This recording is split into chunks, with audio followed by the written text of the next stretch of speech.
When we last left Western civilization, they had just decided that they were going to throw off the shackles of oppressive states, states that used religious persecution as a tool to enforce nationalism and to oppress people.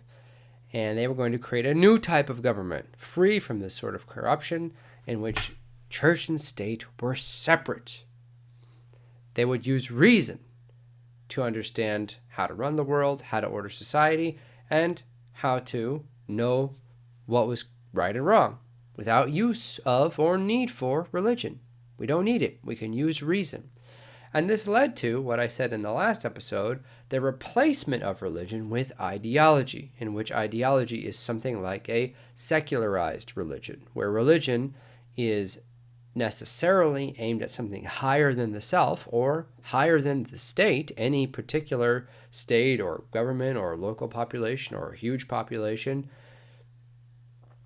And it's a reference to cosmic moral order, to the gods, to God, whatever that is.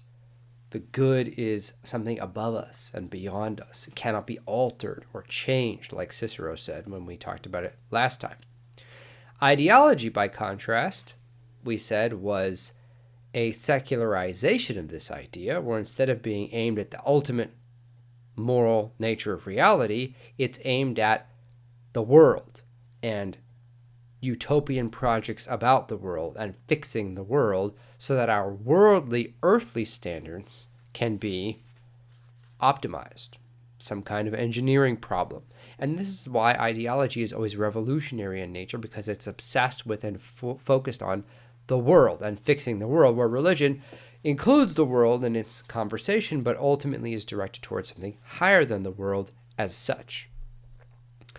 So what ideology, therefore, are we going to use to govern society? Because we still have to make up a society, and we still have to have a government. What's it going to be? And the three answers that intellectual historians will tell you that peaked in the 20th century, that were given their expression in the 20th century, are the liberal democracy, fascism, and Marxism. And there are different forms of all of these. We're going to cover fascism next week, and we're going to look at Marxism the week after. But today, we are going to talk about the liberal democracy and what it is. Now, the liberal democracy is something that we've talked about, and we've talked around as we went through secularization in the first series, and as we have started here talking about the secular state in this series. And we've covered a lot of it, but I want to make these connections explicit with what the liberal democracy is exactly. And the starting point for that, I think, needs to be the Enlightenment. So the Enlightenment ideas that we saw coming out of the Enlightenment that secularize the Western world, that lead to secularism and really are secularism, those are sort of the primary philosophical, imaginative framework for what's going on with the conception of this new kind of government, with this new kind of state. So let's focus on something that everybody knows. We hold these truths to be self-evident, that all men are created equal, that they are endowed by their Creator with certain unalienable rights, that among these are life, liberty, and the pursuit of happiness, that to secure these rights, governments are instituted among men, deriving their powers from the consent of the governed, that whatever any form of government becomes destructive of these ends, it is the right of the people to alter or to abolish it, and to institute new government, laying its foundations on such principles and organizing its powers in such form as to them shall seem most likely to effect their safety and happiness. This is, of course, the Declaration of Independence of the United States of America, penned by Thomas Jefferson. So there is a lot to unpack here. And I wanted to start with this example of the United States, because if you were going to pick a particular example of the secular nation state in terms of liberalism, and in the broad sense of this term, of this secularized impulse coming out of the Enlightenment, the United States is really historically kind of the tip of the spear of that project, because after so many wars of religion and different kinds of social and governmental experiments in Europe, The promise of a new land, a new continent, the new world is really quite invigorating to these utopianist revolutionaries, essentially, which is what this movement had become at the time. And so the promise to go to a new land and start over, create a new form of government free from the corruption and the baggage of old Europe, was irresistible. And that kind of utopian revolutionary vision is so much at the heart of so much of Americanism since the beginning. And when we examine it, and when we examine the thinkers of the time and the thinkers that influenced them, you'll see unmistakable traces of these Enlightenment influence. And not just traces, I mean front and center all the time, subtle and explicit. So let's take this apart briefly.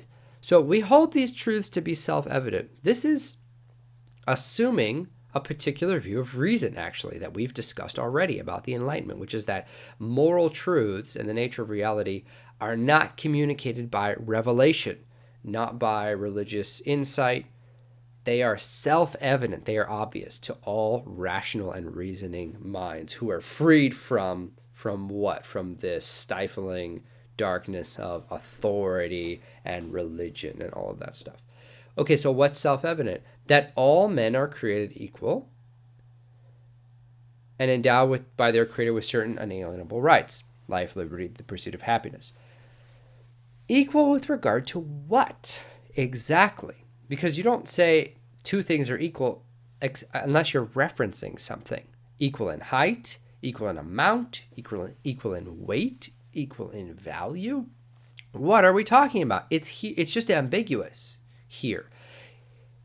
Is it all men are equal in dignity and ultimate moral value because they are one in Christ? That would have been the Christendom's answer. Doesn't say. It's just assumed. And they're endowed by their Creator with these inalienable rights. Now, people who want to say that the United States has a predominantly Christian influence, or it's a Christian nation or something like that, the answer is yes and no. It's very much yes and no. And one of the clues here that you should notice is twofold.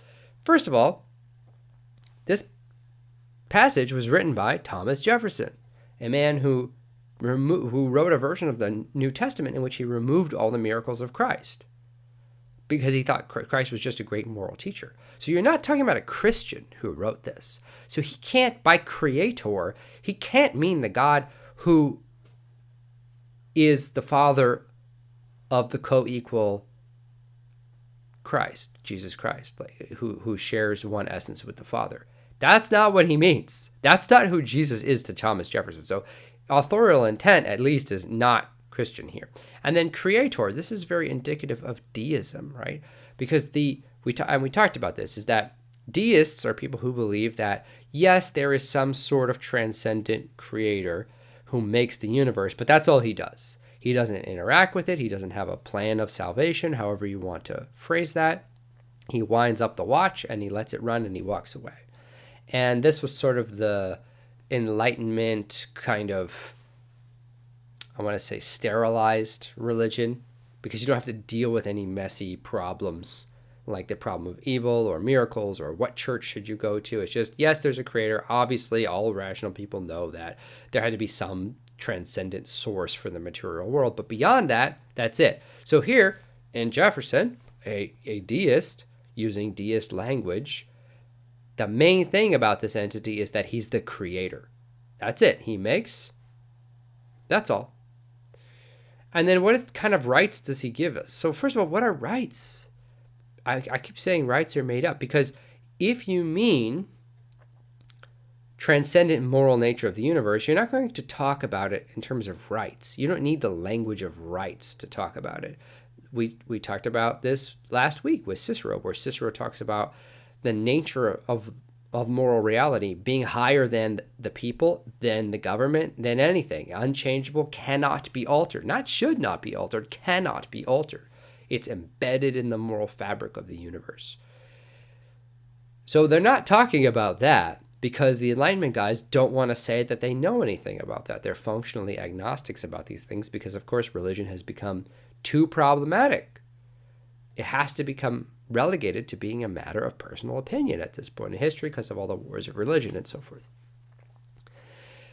Okay, so that the rights thing is problematic. And then what rights do you have? Life, liberty, and the pursuit of happiness. That's really interesting. What does that really mean? To live freely, and to pursue what makes you happy? Now, I know people have given different interpretations. Well, by happiness, he means X, Y, Z. But given that it's Thomas Jefferson and that we're at this point in history, it's not clear to me how he means something like what Aristotle's talking about when Aristotle talks about the good life, when he talks about eudaimonia. This is the Greek word that Aristotle uses for happiness, and he doesn't mean pleasure. He means something like,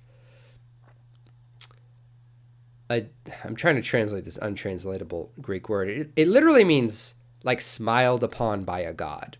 In other words, you like a blessing in an older sense, meaning heaven has smiled on you. You're connected with and oriented toward the cosmic moral order of the universe. That's not what these American authors are really talking about. It's not clear that that's in their minds. What do they keep going back to?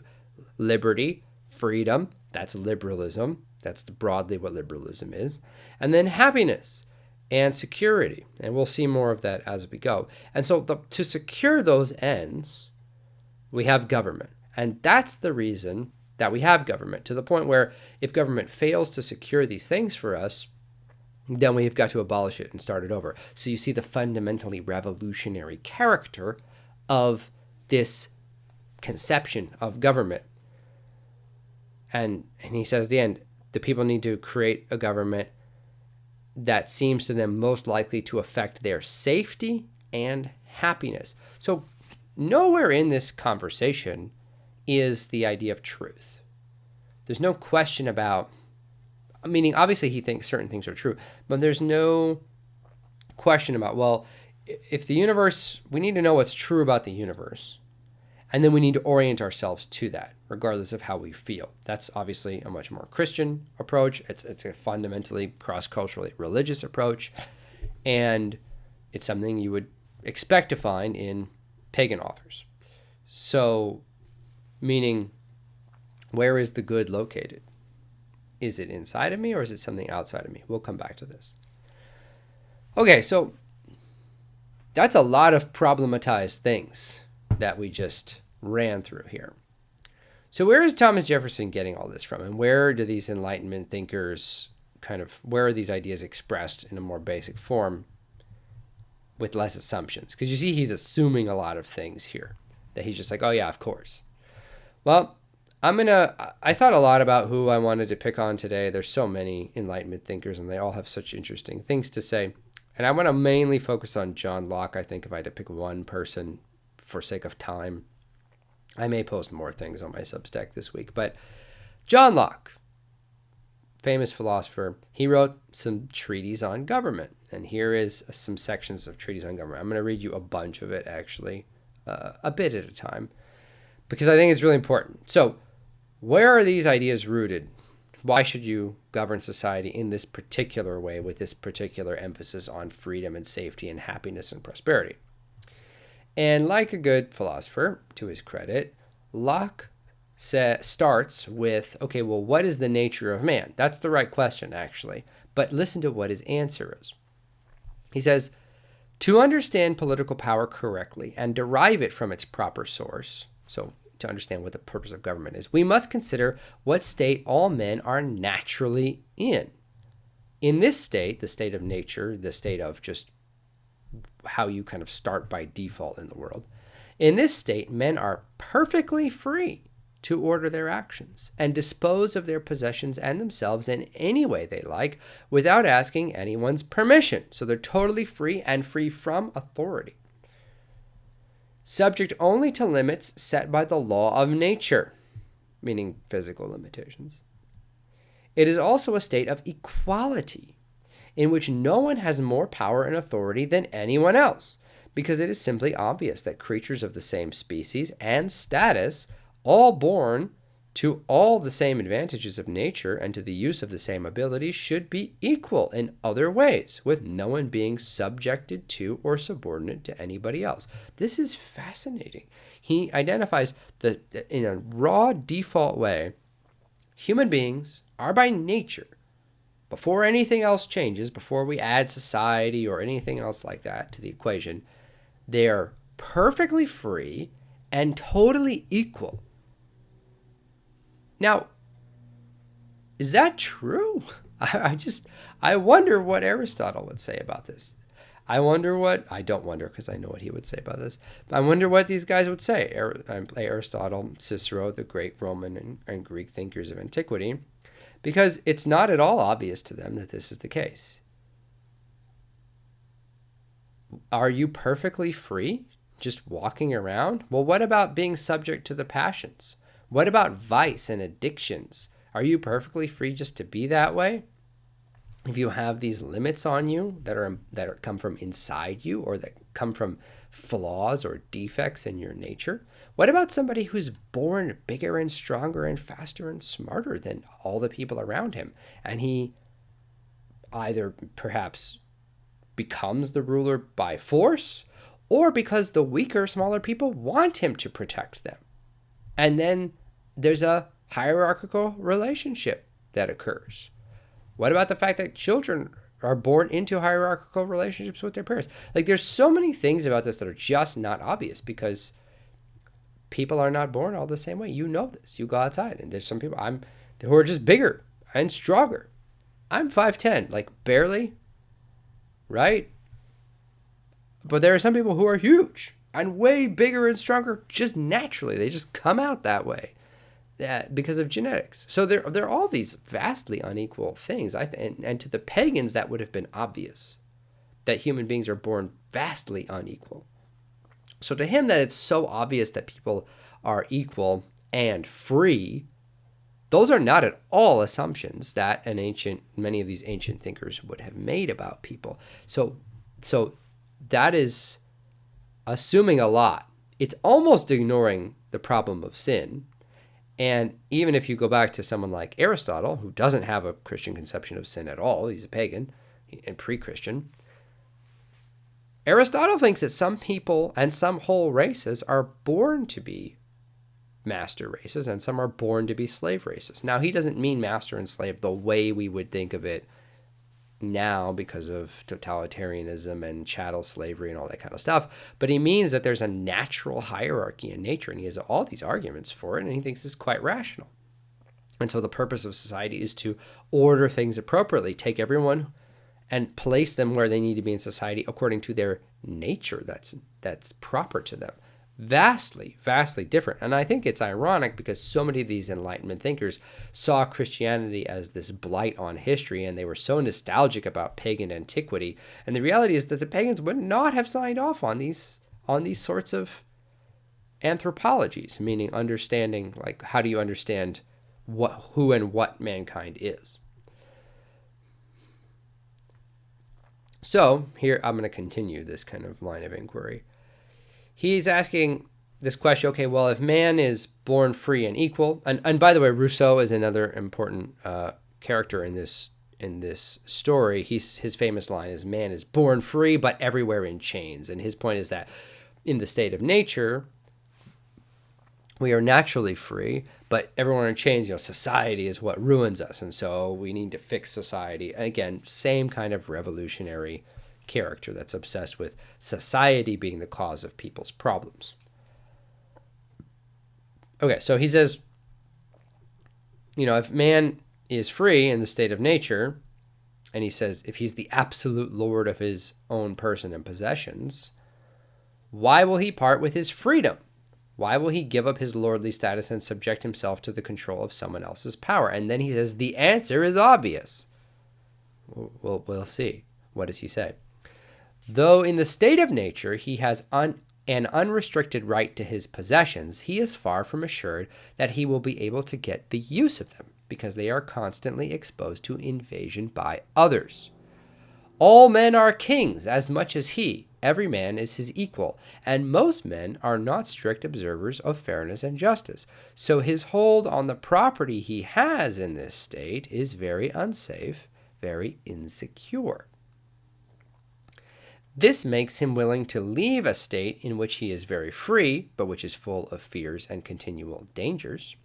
And not unreasonably, he looks for others with whom he can enter into a society for the mutual preservation of their lives, liberties, and estates, which I call by the general name property.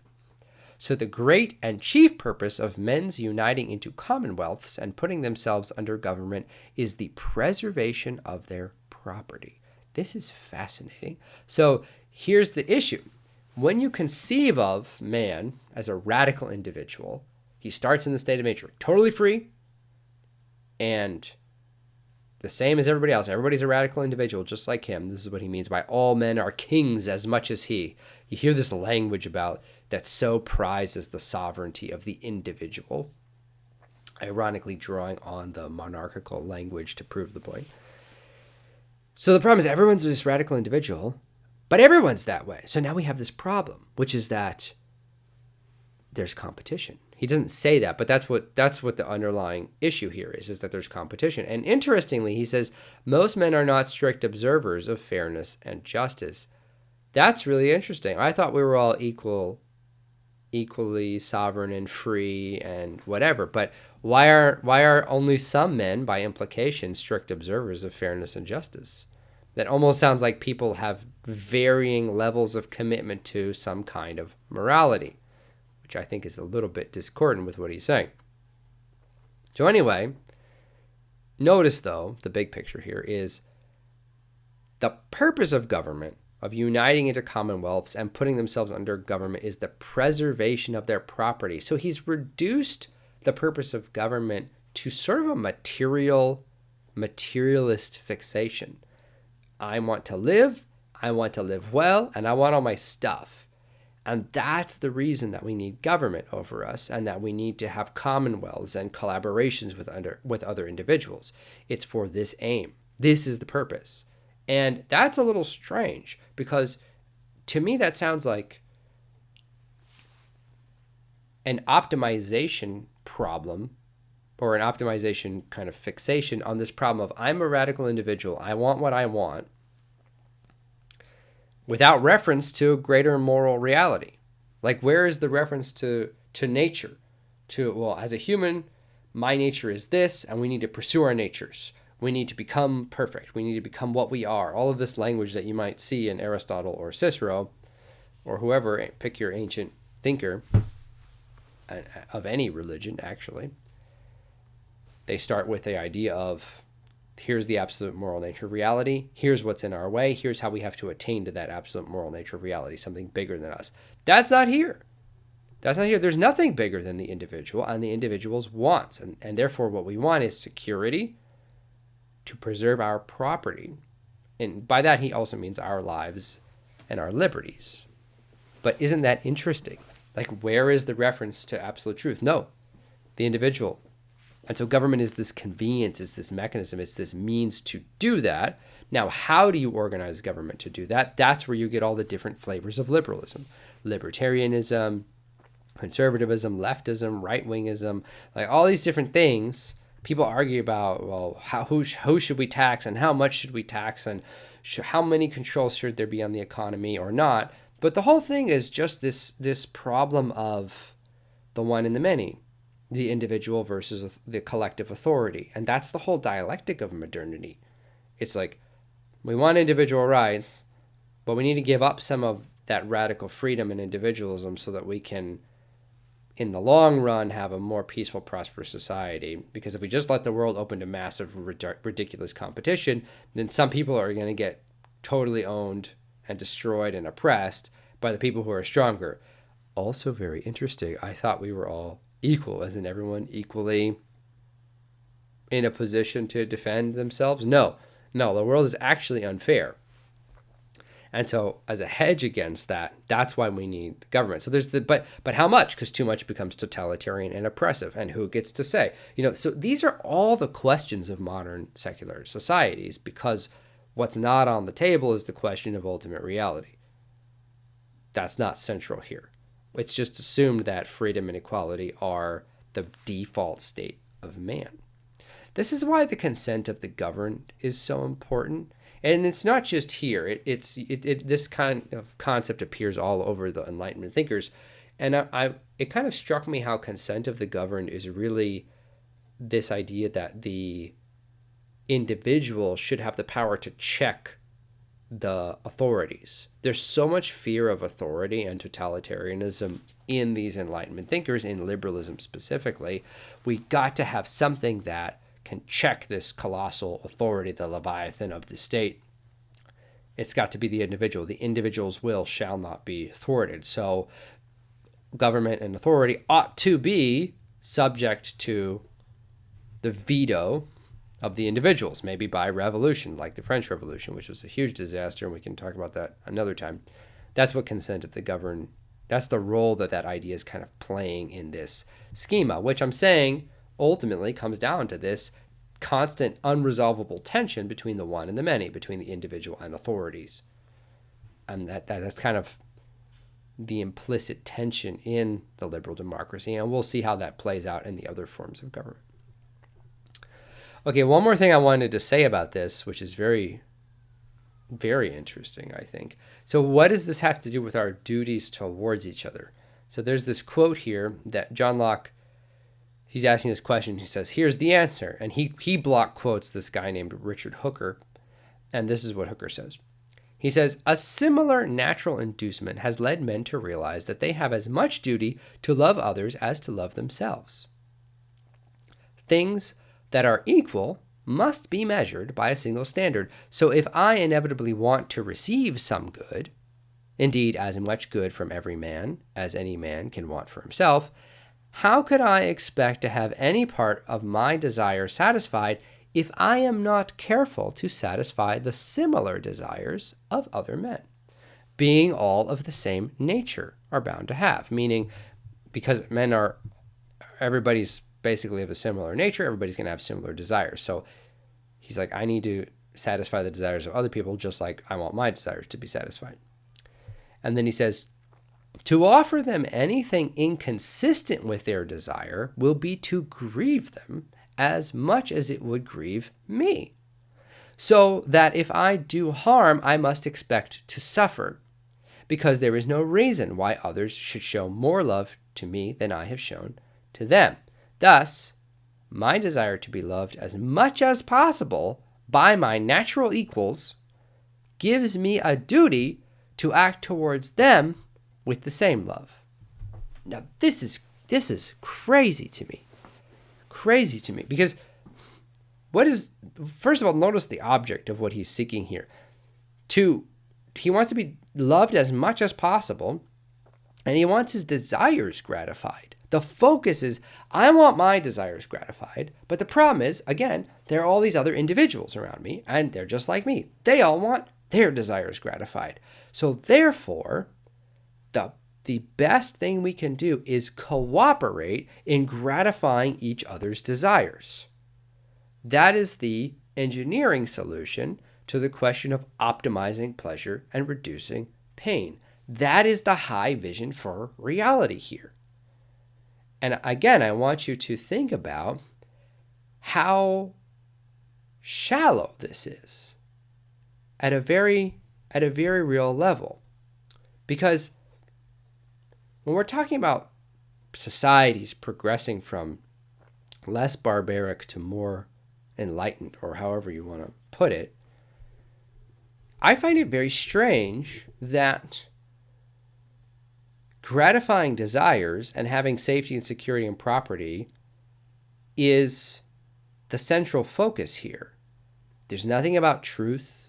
There's nothing about greatness. There's nothing about glory or honor or beauty. Or great art. It's just centrally focused on the desires of the individual, because the dogma here, the underlying almost religious dogma here, is that all individuals should be free to do what they like. That is a very particular vision for society, not one shared by the Christian or the pagan eras in Western history. So I'll end this section here with a quote from Adam Smith. He says, "Little else is requisite to carry a state to the highest degree of opulence from the lowest barbarism," meaning the thing that, if you want to go from the lowest barbarism to the highest opulence as a society, the highest riches and wealth, all you need is, quote, "peace, easy taxes, and a tolerable administration of justice." So peace, easy taxes means not that hefty of taxes, minimal taxes, because otherwise you're exploiting too much from the people, and a tolerable administration of justice, meaning, yes, there has to be some authority and enforce justice to keep people playing fair, but not too much. It has to be tolerable. Otherwise it becomes, this oppressive thing. And this is why Thomas Paine, another important figure in all this, he calls the state a necessary evil. And you see this sentiment echoed among many people who advocate for the liberal democracy, because so Winston Churchill says, democracy is the worst form of government, but it's, better than all the other forms of government, or something to that effect.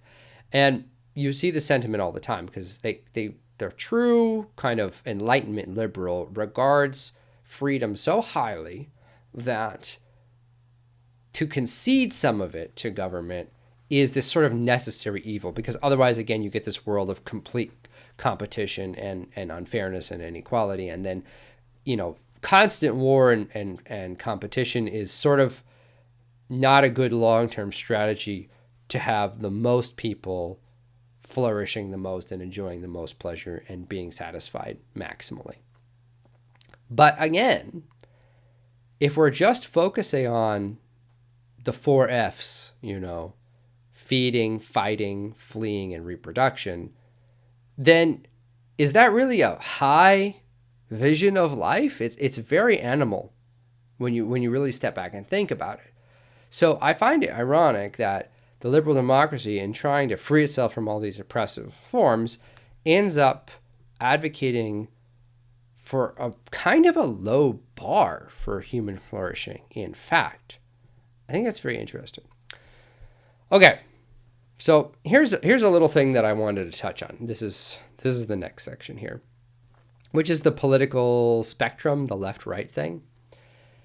And I've said a lot that everybody is just liberal, and especially if we look at social issues, in the very first episode, I talked about how we have this sliding scale.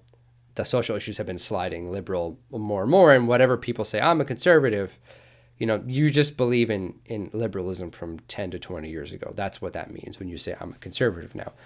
And a lot of people say, well, you can't just unidimensionally talk about it in terms of social issues. There's also liberal and conservatism. Well, there's also another scale to these things. So that's why people came up with this political compass idea, which, if you know the political compass, it's this Cartesian graph. It's a quadrant. And the horizontal plane, the x-axis, I forget. This plane, this axis, is left and right in terms of economic. So it's like on the far right, you kind of have this sense of competition among individuals, more free market type of stuff, or among corporations. And then when you go left, it's more collective. It's more about larger government, or in terms of taxing and then redistributing wealth, or collective action where companies are owned by workers, or in other words, there's more collectivism, however that manifests. And on the other side, there's more individualism, however that manifests, at the literal individual level, or at, let's say, at the company level, or whatever. And then the vertical axis is about authoritarian to libertarian, meaning should you have more centralized authority, or should individuals be more free? And people like to talk about where they're at on this. And, well, I'm this and I'm here, but I'm not. I'm a little more left here, and I'm a little more lower toward libertarianism here, and blah, blah, blah. And I think that this is kind of, I don't know, the overfixation with your particular political identity, I think, is just so largely irrelevant. I mean, it can't really be, it's like, well, I don't eat at McDonald's, I eat at Burger King. It's like, well, you're still eating junk food. It doesn't, forgive me. It's not encompassing of all the types of food there are, first of all.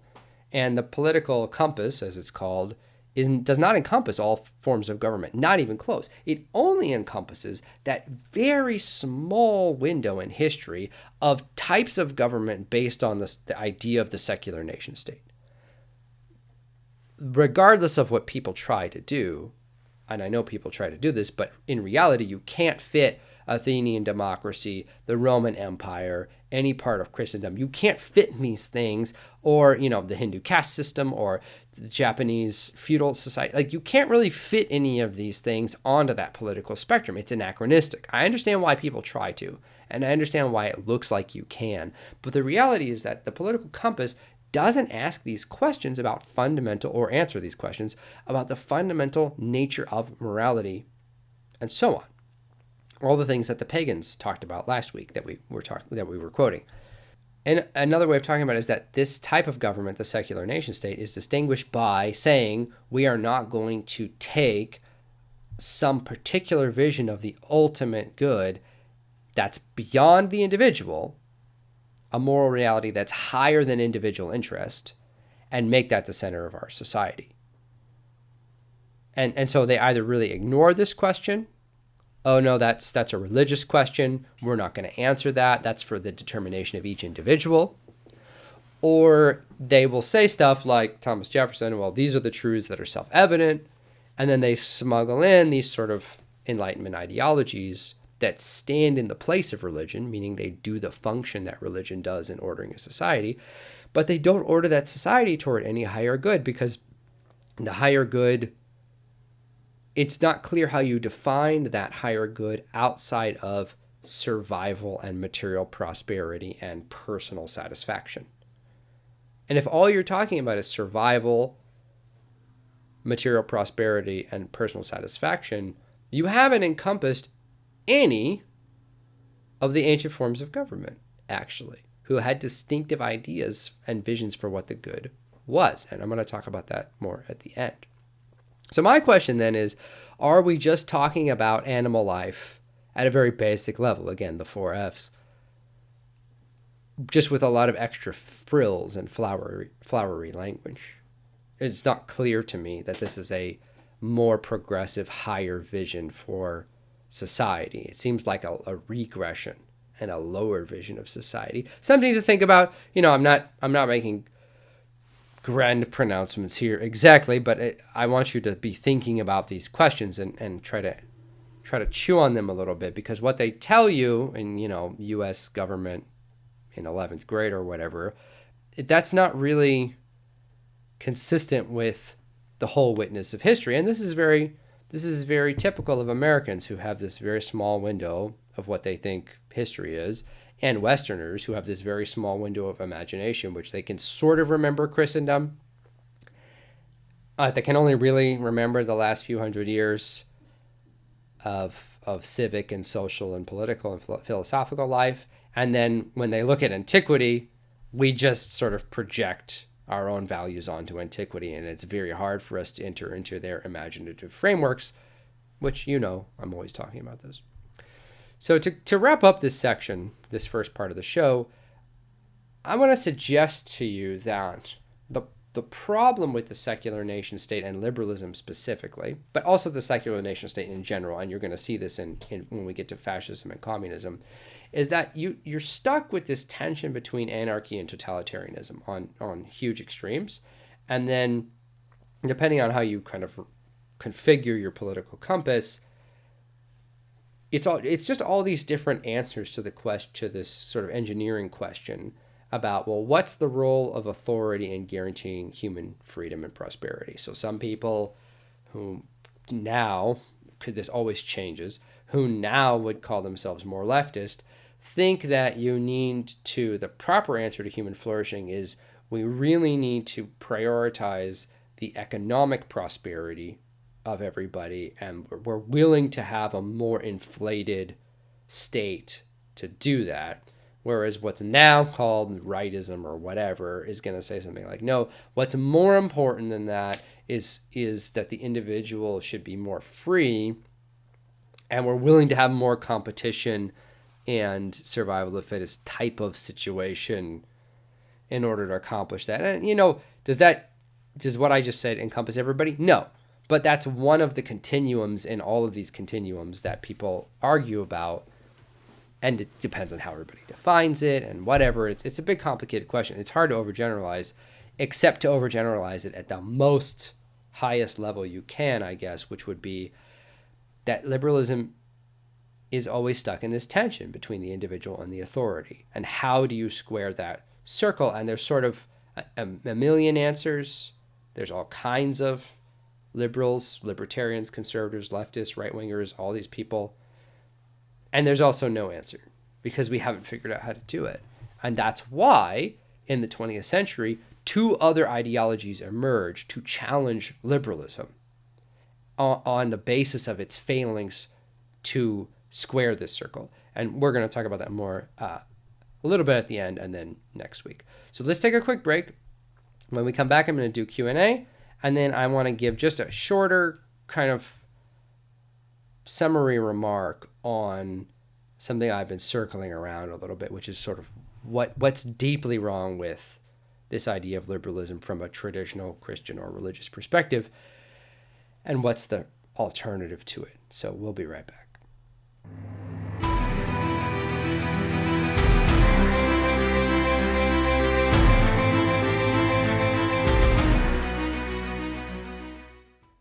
How do you explain the sacraments?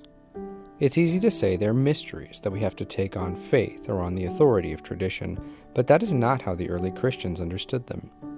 To them, and to all ancient people, the idea that physical objects had spiritual power was very intuitive, whereas modern people tend to find this difficult, bizarre, or even unchristian. This is because we live in an era shaped by secularism, a way of viewing the world that's incompatible with sacramental thinking. Because secular ideas are at the heart of our culture, modern people tend to think in secular ways without realizing it, even the most well-meaning of us. How then do we live in, but not be of, a secular culture? We need to understand the enchanted, sacramental way that the early Christians viewed the world, but we also need to understand secularism. What is it really? Where did it come from? And how does it influence how we think about religion? Journey to Reality, Sacramental Life in a Secular Age breaks down these important issues in accessible, non-academic language and is an ideal introduction for young readers, catechumens, and seekers, as well as for any Orthodox Christians who want to deepen their understanding of the sacraments. Journey to Reality, Sacramental Life in a Secular Age by Zachary Porcu. Now available at store.ancientfaith.com. Again, that is store.ancientfaith.com.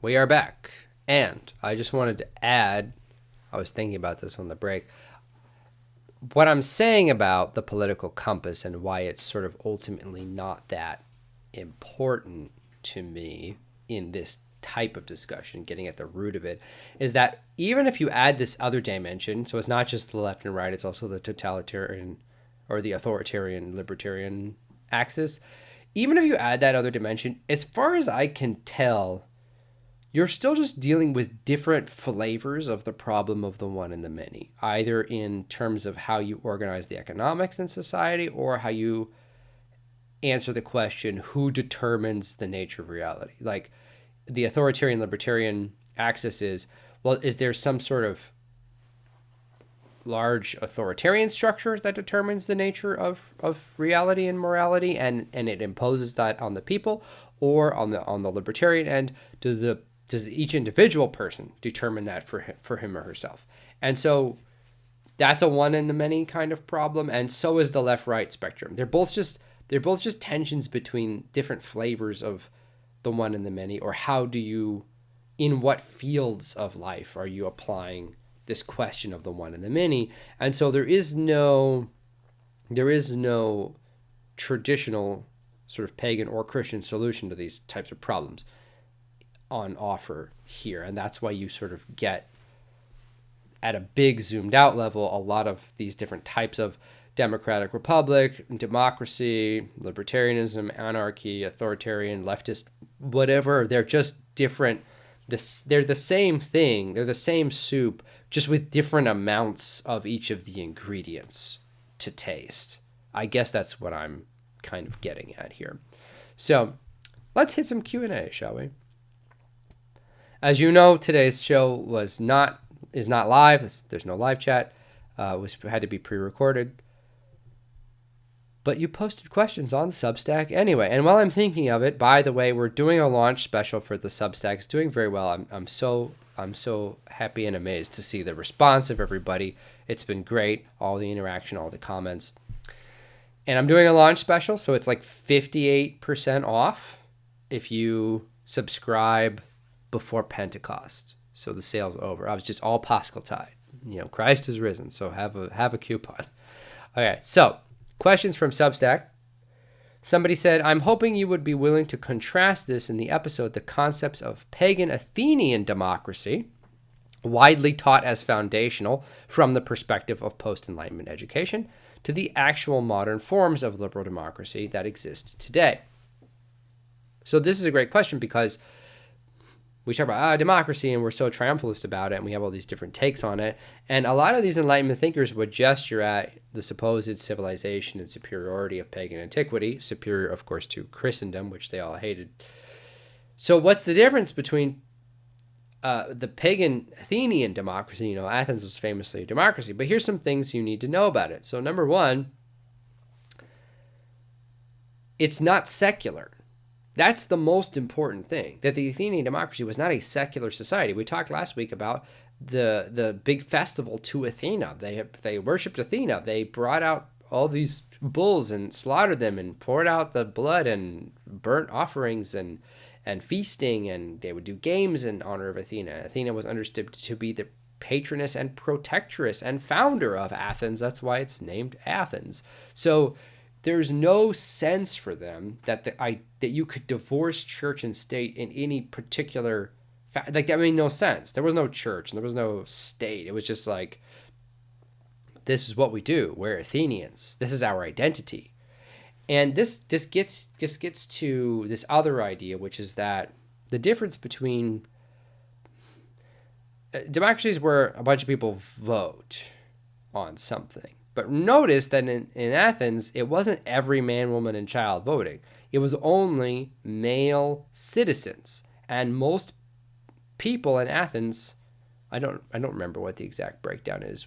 That may be disputed also. But, not everybody was a male, obviously, and not everyone was a citizen. All the slaves weren't citizens. They had a massive slave economy, and people could lose their citizenship for all sorts of reasons, being exiled or whatever. So you had to be a free-born Athenian born from another citizen. So in effect, they had a small aristocratic ruling class from our perspective that those people voted on things. But that's not at all the same as the type of liberal democracy that we're talking about today.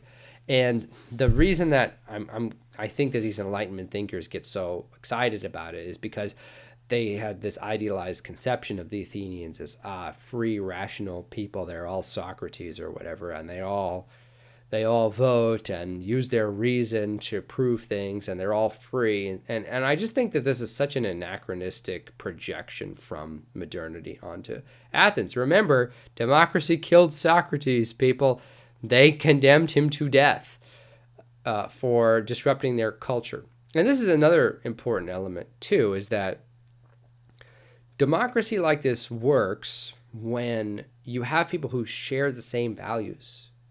You can't just have a bunch of random individuals where each person is making up his own conception of the moral nature of reality and then have them all vote. That's just going to lead to a culture war, which is what we have. And there was conflict enough in Athens where they all, much more than us now, much smaller city-state, obviously, compared to a giant continental nation. But they had a small city-state in which everybody, participated in the festival to Athena, and from our perspective, quote unquote, practiced the same religion. Obviously, Greek philosophers had all sorts of ideas and opinions, but they would, by and large, have been much more of a cohesive culture than ours. We have something happens politically, president's elected, something happens, and like half the population in this country is overjoyed, and half the population is like suicidal and pissed. So it's not even the same kind of thing. And also,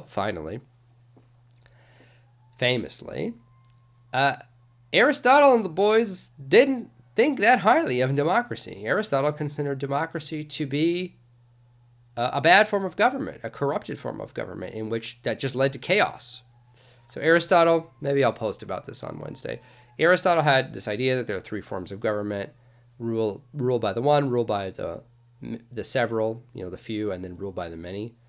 And there was a corrupt form and a good form. So the good form of rule by the one is a monarchy. The corrupted form is a tyranny.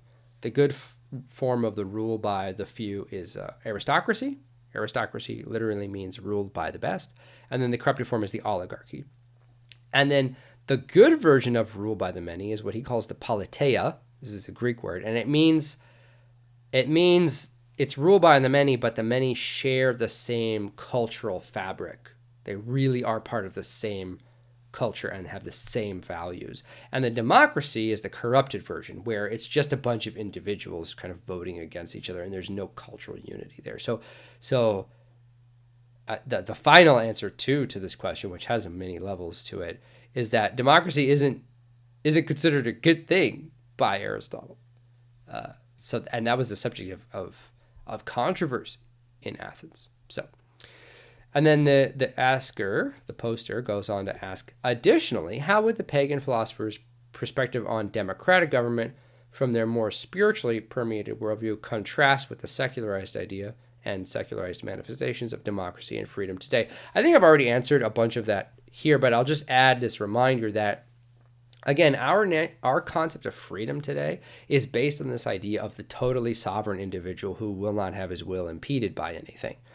And that's not at all an ancient conception of freedom. Aristotle would puke if he heard this definition of freedom. So that concept is totally different. And so you see how our concept of freedom and democracy go together, because it's about the individuals setting up a system in which their freedom to enjoy themselves and to be fulfilled is not limited. Whereas on an Athenian democracy, let's say on a politeia in the best sense, it's about individuals being able to, let's say, pursue what's good for them in a free and unconstrained way, understood very differently than our concept of being free and unconstrained. Another question: if ideology is a framework for understanding the highest reality and espousing a path for obtaining said good, does this mean that ideology proposes a certain balance of state/individual or authority/freedom that is believed to achieve the good? Yeah, so I'm the way I'm using it, and maybe I'm not being too clear about this as we bounce around, but the way I'm using it is that ideology is a corruption of the concept of religion. And so I like this dichotomy here, that ideology is about proposing a certain balance between the state and the individual, authority and freedom, and so forth.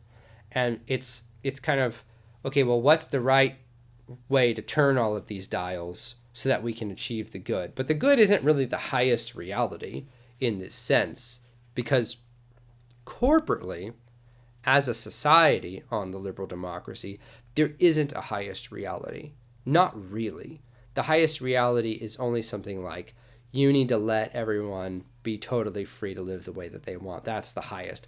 But notice that the highest is really redirected back to, what does the individual want?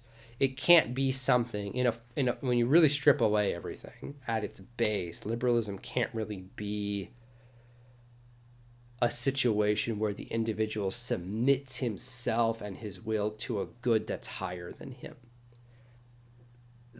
Like, people try to do that, but you see how it's hard to actually square that. It ends up being this weird catch-22, because, as David Bentley Hart said, we talked about this a few weeks ago, modernity is not really characterized by being about reason as such. It's really about this special modern conception of what it means to be free.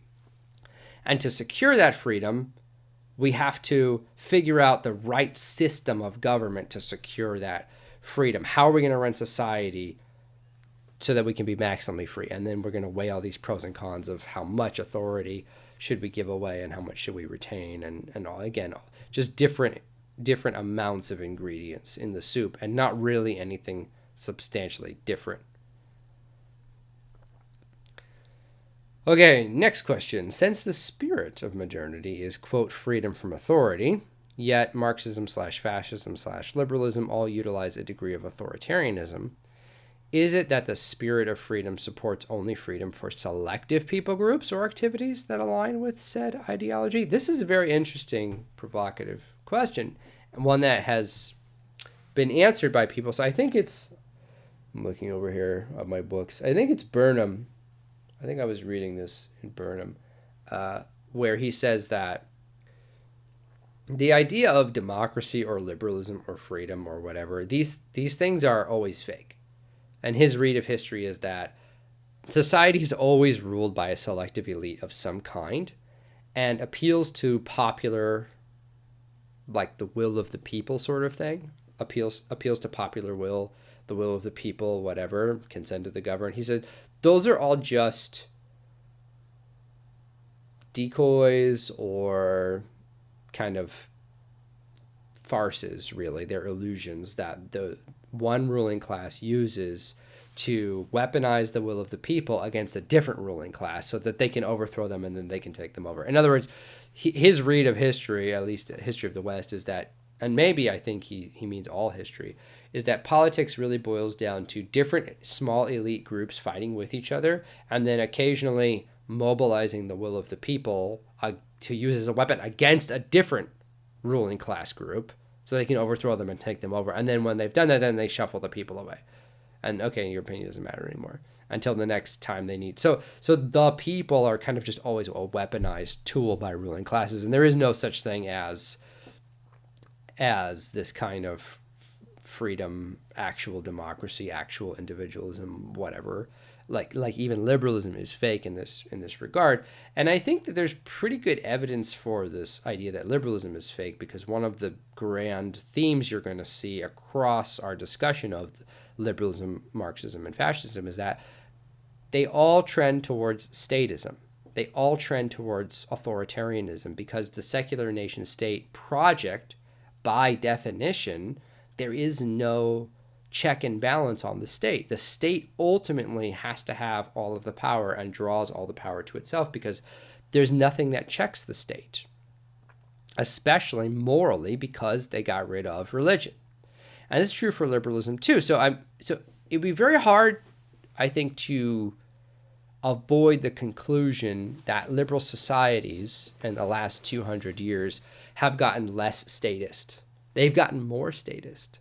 The federal government in the United States has done nothing but increase in size and scope and power since the founding. I mean, there's this meme that always goes around 4th of July, where it's like, back then, 1% taxes, this is outrageous, revolution. And then it's like cuts to now, like, oh, 30% of my income's being taxed away. Oh, well. And it's funny, but it's true. And so you have to ask yourself, okay, wait a minute. Is the state just getting bigger and bigger and more powerful? Is the size of it growing and the taxes growing? And the answer is yes. I mean, I don't know how you would avoid that fact. Now, you can justify it. Oh, well, it's good because X, Y, Z. But it's like, is it? I mean, they all trend towards authoritarianism. Fascism just starts with that way and says, we're just going to do this authoritarian thing. Forget all this liberalism. And liberalism, so fascism just accepts it. Liberalism is in denial. You're like, no, we don't do that. But then they do. And then Marxism is kind of two minds. It's like, well, it's for the people, but we need a single party to run everything. But, and we'll get to it. So the point being, all three of these systems share something very important in common. The secular nation state is statist. It's, if you had to boil all three of those down to something, it would be the title state absolutism. The state is absolute. Even liberalism. I think it would be hard to say it's not. And you might say, okay, well, we just need another revolution to get liberalism back on track. But it's like, but then why does it always trend this way? Interesting question. Maybe you discuss in the comments. Let's see here. Oh, so one more thing about the questions. I had a bunch of really good questions about how, okay, as Orthodox Christians, how do we think about these things? How do we fix the secular problem? How do we kind of figure all this out? I'm not going to answer them on this episode because they're such good questions and they're such pertinent questions. And I know so many people want to talk about this exact topic that I am going to dedicate episode 5 of this series to just those questions and to the solution part. Because diagnosis is one thing, and diagnosis is easy, I think. I mean, maybe it's not because everybody argues about it. But, you know, as we march through history, this is why I like historical context, because I think it makes things more clear when you know where things came from. We will do diagnosis at the end, as many of you have asked. Episode 5. It's going to be on my Substack, not on YouTube, but we'll get to it. So stay tuned. I'm very excited for that. But first, I want to make sure to do our due diligence and go through all of these forms of government. We'll do fascism next week. We'll do Marxism after that. Really looking forward to both. I think, well, I'm hoping I say some things that you will find thought-provoking, that maybe depart from the usual rhetoric about it. As somebody, obviously, you can tell, who has really no dog in the fight of the secular nation state, hopefully that will be thought-provoking. Okay, so I want to end this episode with a little bit of my kind of polemic about the liberal democracy. In my notes, the heading is "The Liberal Democracy is Lame." This is the heading for the last section here. And I really want to emphasize this because I think it's lame in this sense. So, I mean, first of all, so what's wrong with it? Well, I mean, one is that it doesn't actually give you what it promises. I think that's kind of what I was hinting at a minute ago, is that it does trend to this statism thing as far as we can tell historically. And so it doesn't really give you what it promises. It doesn't give you peace and prosperity exactly, and it doesn't give you this total freedom. It just kind of, the bureaucratic state just keeps getting bigger and bigger. And so, but let's push all of those criticisms to the side, and let's pretend that the liberal democracy worked, and that it was working now, and then it really did result in a society where it gives people everything that they want. It gives them total freedom, total economic prosperity, peace, security, stability. Because if we're going to hate on something, let's hate on it in its best form. Let's pretend the liberal democracy actually works and it gives you everything it promises. I think it's still lame. I think you still condemn it if you're an Orthodox Christian, or if you're really any seriously committed religious person, or any person who just doesn't believe in materialism. Why? Excuse me. Because a life totally dedicated to personal satisfaction, to pleasure, to survival, this is not much higher than the life of a domestic ape. And this is what I was hinting at earlier. It's not enough to have a life of meaning that you have material prosperity. Because so many people without, I mean, you know this already, right? You can be rich and miserable. I know so many people who over the course of my life, who are mega rich, and they're miserable, and their families are a mess. And it's not because they're rich. It's because of something else. And I know so many poor people who don't have much, and they're so happy. And of course, I know rich people who are well-adjusted and happy. I know poor people who are miserable and awful. And it's like, okay, so the human condition, meaning in your life, is not really correlated directly to how much riches you have and how much peace and prosperity and security you have. Because the good life is a life of meaning, not merely a life of pleasure. So again, what about glory? What about striving for greatness? What about a great task and destiny that a people together can unite under. So it's like all these modern political conversations, like, oh, well, you should follow this political philosophy because it's going to appeal to you as some kind of, it's going to have this individual appeal. It's going to be satisfying to you as an individual if you adopt this political perspective, or this vision for society, and it's going to gratify you. This is not how ancient people talked. When ancient people went around trying to be a people, to found nations, they didn't make all these appeals to individual satisfaction. They made appeals to the highest moral reality they could conceive of. When Moses made the Hebrews, he brought down divine law from heaven, awesome shows of magic and glory and power. When Romulus made Rome, like these people, they founded nations on what? On connections to the gods, to God, to the God of gods. And they dazzled people with ecstatic visions of higher life, a life lived that was more than just eating and sex and pleasure and satisfaction, that was dedicated to some higher purpose, that was bigger than any of the individuals, in which all of these people could unite together in some great task, so as a people, some great destiny.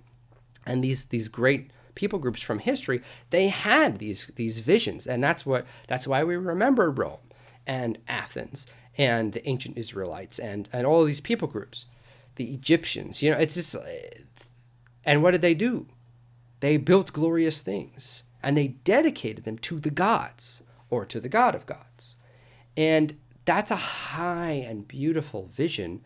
That's something that people can unite together as a group and make something great. And it's not at all clear to me that we have a great task like that as a people.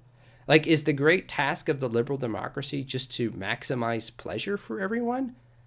Compared to the founding of Rome, that's really lame. It's kind of pathetic, actually. And so I'm using these pagan examples, but what's the great task and destiny of the Christian race? It's to become, this Christian race is how the fathers talk about it, right? We transcend these geographic boundaries and become one in Christ. It's to become not the lords and possessors of nature, but the priest of creation, to have communion with the Holy Trinity, to be filled with God. God became man so that man could become God. That's our destiny, to become God, to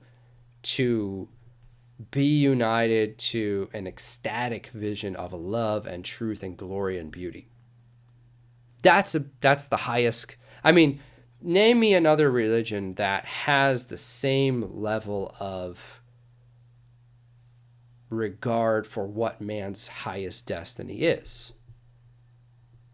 I let me know. I don't think there is than the classic Christian conception of the destiny of man. So, all of this is to say, I think this is, where the liberal democracy isn't doing us any favors. I know lots of Christian identifying folks, and especially Americans, they have this utopian idea for, freedom and government, and we need to do it this way, and the Constitution and all this kind of stuff. None of that is going to achieve theosis. And, America is going to pass away. There's nothing really special about it from a Christian perspective. To the contrary. And, if Rome and her glory passed away, then so will the United States. And that's why, ultimately, I think that liberalism is really something like secular heaven. In the same way that ideology is this sort of lowering of religion to the level of worldliness, I think the liberal democracy, in being a post-Christian idea, drawing on the goal of Christianity, this paradisical vision of the eighth day in the kingdom of heaven, and then saying, instead of all that theology, we're going to make heaven on earth. And that vision of heaven on earth is material prosperity, pleasure, and no pain. And then we project that idea onto the Christian concept of heaven, which, if you've read my book, that's not at all the Christian conception of heaven as the church conceives of it. And so secular heaven is lame. Anyway, enough of this. Next week, we're going to look at fascism, which is an explicit attempt to look at these weaknesses in liberal democracy and reject all of them and go to the complete opposite extreme. And my preview for next week is that it sounds really good. A lot of it sounds really good until you get to the part where it's still state absolutism. And we'll get to that. So again, look on Wednesday for a Substack post, 58% off subscription if you sign up before Pentecost. And in the meantime, thank you guys for joining me again. This has been a listener and viewer supported broadcast of Ancient Faith Radio, and I will see you on the other side.